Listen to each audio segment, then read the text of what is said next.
জাতীয় গৃহায়ণ কর্তৃপক্ষের মিরপুর বাউনিয়া মৌজার জায়গা দখল করে ভবন নির্মাণ করেছে একটি মহল। প্রভাবশালী কয়েকটি হাউজিং কোম্পানি রেকর্ড সংশোধনের সময় সরকার অধিগ্রহণ করা জমি কিনে নিয়ে পরে তা বিক্রি করে দেয়। জমির মালিকানা নিয়ে চলা মামলার প্রেক্ষিতে হাইকোর্টের স্থিতাবস্থা থাকলেও তার তোয়াক্কা না করে চলছে কাজ। বছরের পর বছর জমি বেদখল থাকলেও উদ্ধারের তেমন কোনো পদক্ষেপ নেয়নি গৃহায়ণ কর্তৃপক্ষ। জাতীয় গৃহায়ণ কর্তৃপক্ষের অনিয়ম নিয়ে বিলাল হোসেনের 2 পর্বের ধারাবাহিকের আজ প্রথম পর্ব। রাজধানী মিরপুর 9 নম্বর সেকশনের বাউনিয়া মৌজায় জাতীয় গৃহায়ণ কর্তৃপক্ষের প্রায় 19 একর জমির মধ্যে 9 একর দখল করে চলছে ভবন নির্মাণের কাজ। নগদে 500 টাকা বা তার বেশি পেমেন্টে পেতে পারেন ঢাকায় জমিসহ 20 কোটি টাকার পুরস্কার।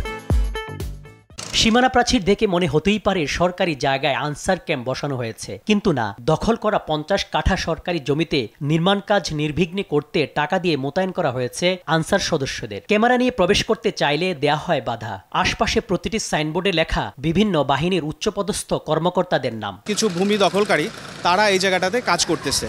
তো এটার উপরে আমি আরও যতটুকু জানি যে এটার উপরে অলরেডি একটা থানায় জিডি হয়েছে।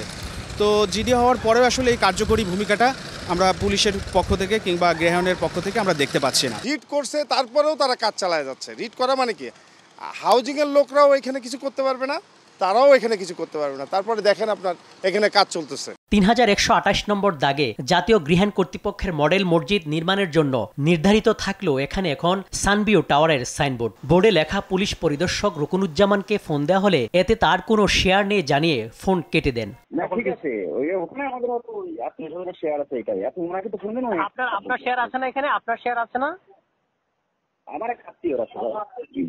আর সাইনবোর্ডে দেয়া বেশিরভাগ নম্বর বন্ধ পাওয়া গেল নিহারিকা অ্যাপার্টমেন্টের শেয়ার হোল্ডার জানান কাগজ না দেখেই বন্ধুর কাছ থেকে শেয়ার কিনেছেন। কেউ আবার মালিকানা কাগজপত্র দেখিয়ে গৃহায়ণ কর্তৃপক্ষের বিরুদ্ধে উল্টো হয়রানির অভিযোগ করেন।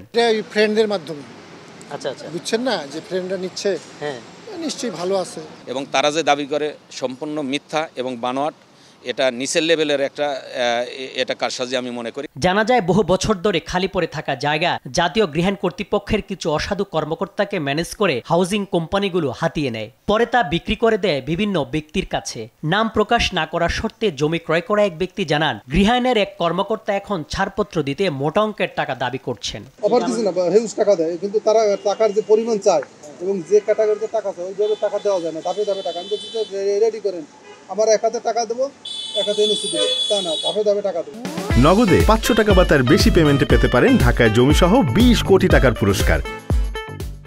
গৃহায়ণ কর্তৃপক্ষ অবশ্য বলছে সিএস দাগের উপর অধিগ্রহণ করা জমি আরএস ও সিটি জরিপের রেকর্ড সংশোধন না হয় সুযোগ নিয়েছে দখলদাররা। এই রেকর্ড সংশোধন হয়নি বলে ওই সমস্ত অসাধু মানুষ এই সুযোগটা নিয়ে তারা তাদের নামে অবৈধভাবে তাদের আরএস রেকর্ড এবং সিটি জরিপে তাদের নামে রেকর্ড করে নিয়ে এই কাজগুলি চলমান রেখেছে। বিপরীত পক্ষ ওখানে কাজ চালিয়ে যাচ্ছে। সেটা আমাদের যখন দৃষ্টিগোচর হয়, আমরা একটা জিডি করি, আইন কর্মকর্তাকে একটা চিঠি দিয়ে জানানো হয় যে মহামান্য আদালতের এটা নজরে যেন আনা হয়। দখলের বিষয়ে কিছুই জানা নেই জানিয়ে গৃহায়ণ ও গণপূর্ত মন্ত্রী বলেন অচিরেই দখল হওয়া জমি উদ্ধার করা হবে। দখলদার পাওয়া যায়, এটা আইনানুগ যত ব্যবস্থা আছে সব দখল উচ্ছেদ করার জন্য যা যা করা দরকার সব করা হবে। হাইকোর্টের আদেশ অমান্য করে গৃহায়ণ কর্তৃপক্ষের 9 একর জায়গায় যখন ভবন করার কর্মযজ্ঞ চলছে, তখন দখলদারদের বিরুদ্ধে ব্যবস্থা না নিয়ে থানায় জিডি করে দায় সারছে সংস্থাটি। কখনো কখনো কর্মকর্তারাও হাত মেলান দখলদারদের সাথে।